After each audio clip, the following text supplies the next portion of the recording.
Bonjour mon ami et bienvenue à ta formation Découvre, ta fondation spirituelle. Eh bien oui, on est rendu à la capsule numéro 7 et on va parler aujourd'hui de l'importance, comme tu vois à l'écran, du baptême dans l'eau.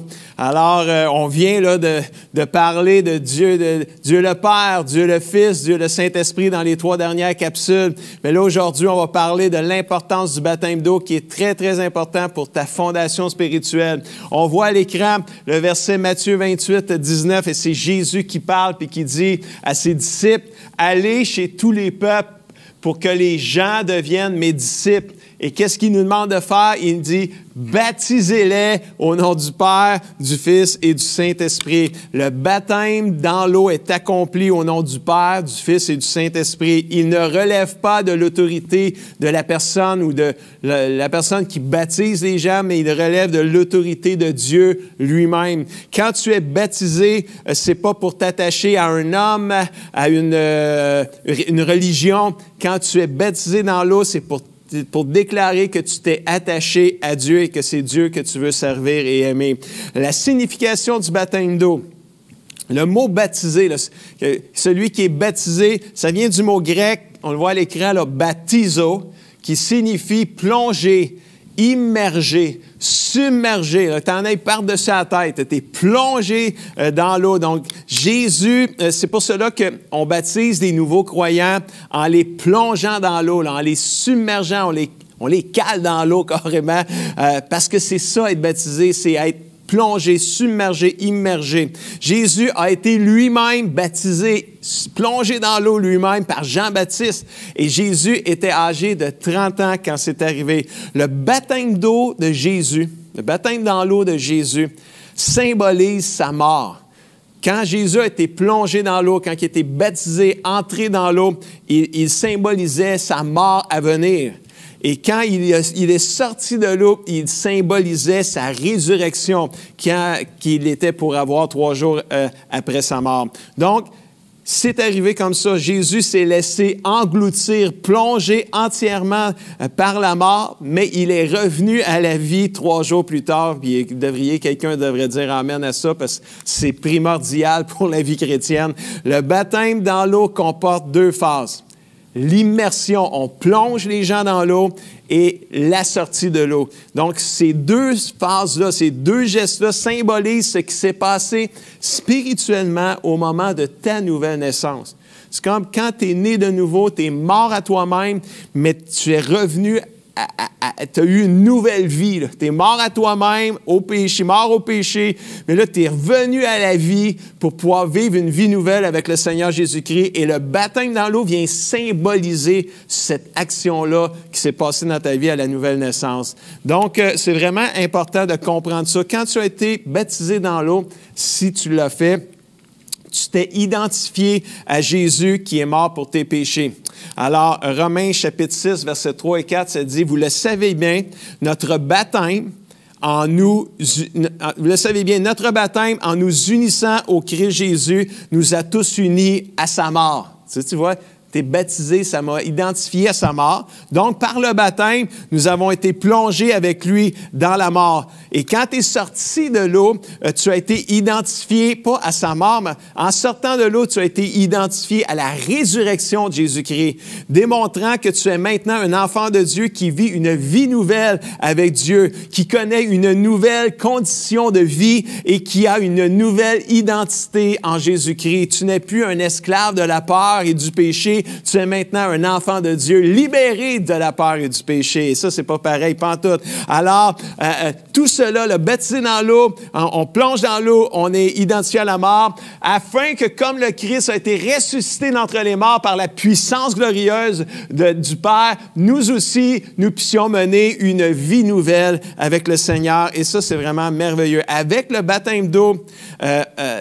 pas avec, mais le baptême d'eau, je voulais dire, exprime d'une manière visuelle ou extérieure le fait que tu es passé de la mort à la vie avec le Seigneur. C'est un symbole extérieur du changement qui s'est passé à l'intérieur de toi avec le Seigneur. Maintenant, qui peut être baptisé dans l'eau?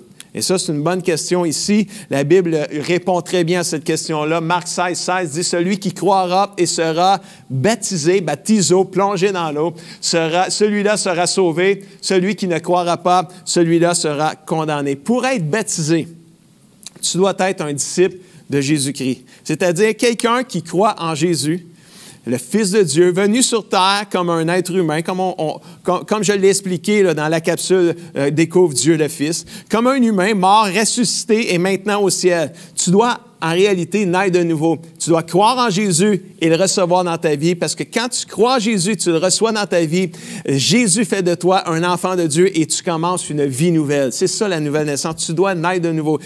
Qui peut être baptisé? Celui qui naît de nouveau. Et ça, c'est important. Tu dois avoir la foi en Jésus-Christ. Ça vient avec la nouvelle naissance. Ça vient avec tout ça. Qu'est-ce que j'ai enseigné dans la capsule numéro 1?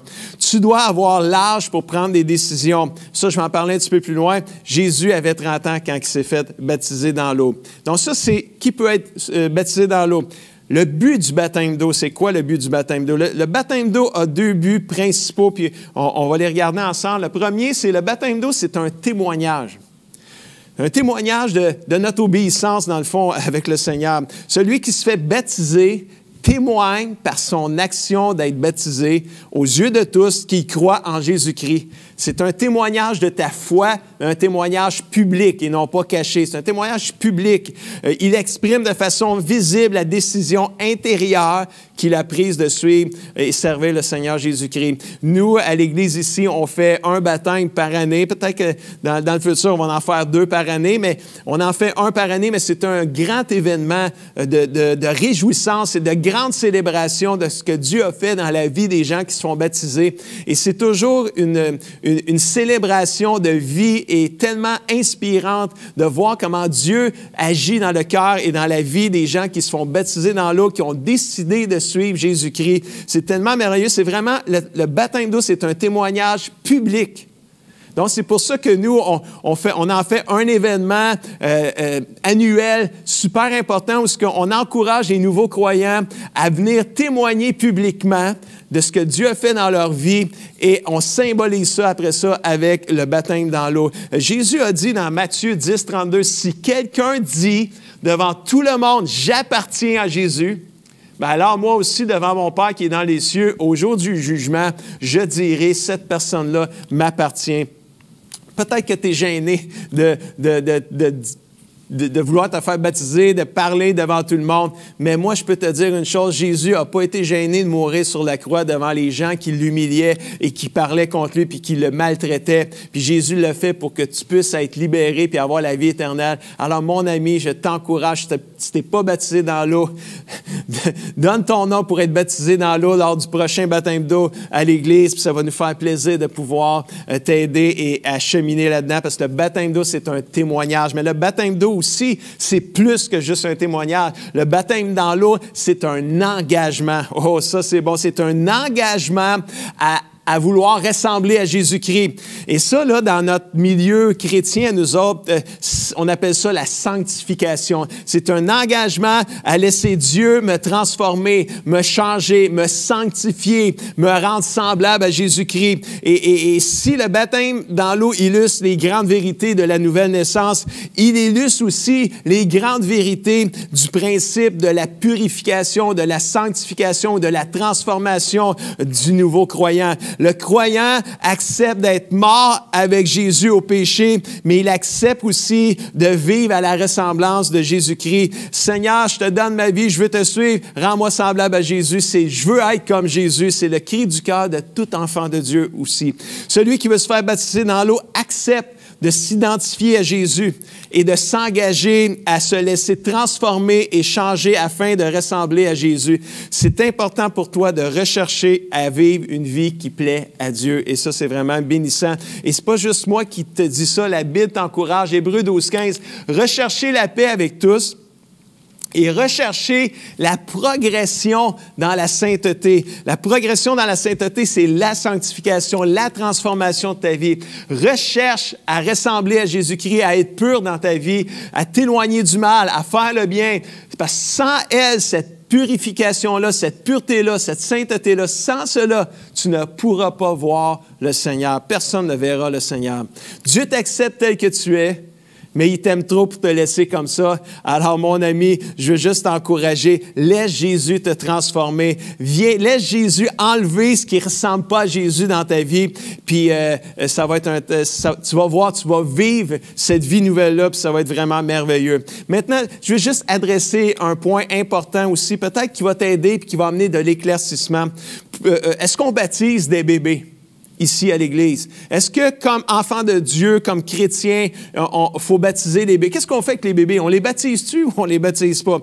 Mais la plupart des textes du Nouveau Testament soulignent la nécessité absolue de la foi, d'avoir la foi pour être baptisé. Celui qui croira et qui sera baptisé. Mais à partir de ce fait biblique-là primordial, c'est évident qu'un nouveau-né, bébé, un tout petit enfant ne peut pas être baptisé parce qu'il est incapable de prendre une telle décision. Il ne comprend pas là, la foi puis tout ça. Là. À bébé, tu ne comprends pas ça. Là. C'est pour cela qu'on ne baptise pas les bébés parce qu'ils ne peuvent pas encore décider par eux-mêmes. Qu'est-ce qu'on fait avec les bébés? On les présente au Seigneur plutôt que de les baptiser. On les consacre à Dieu. On les amène à l'Église. Le pasteur, il prie pour lui, le bébé ou elle, le fille, bébé-fille, bébé-gars, et le présente au Seigneur. C'est ce qu'on a fait avec Jésus. On le voit dans Luc 2, 21, quand Jésus était bébé. Qu'est-ce qu'ils ont fait avec Jésus? Le 8e jour, quand Jésus avait 8 jours, ils l'ont circoncis. Ça, c'était la loi juive à l'époque, là, qui n'est plus le cas pour nous aujourd'hui. Il fut circoncis, il fut appelé Jésus. Et après là, une purification de 40 jours de Marie, la mère, c'était encore dans la loi juive à l'époque. Donc, Marie et Joseph, après tout ça, l'ont amené à Jérusalem, au temple, pour le présenter au Seigneur. Alors, ils ont fait ça avec Jésus. Quand Jésus était bébé, Jésus a été baptisé. Quand il était bébé, il a été présenté au Seigneur par ses parents. Et quand Jésus a grandi, puis à un moment donné, il a pris une décision de rentrer dans le ministère que le Père l'appelait. Il a été baptisé dans l'eau. Il avait 30 ans quand c'est arrivé, ça.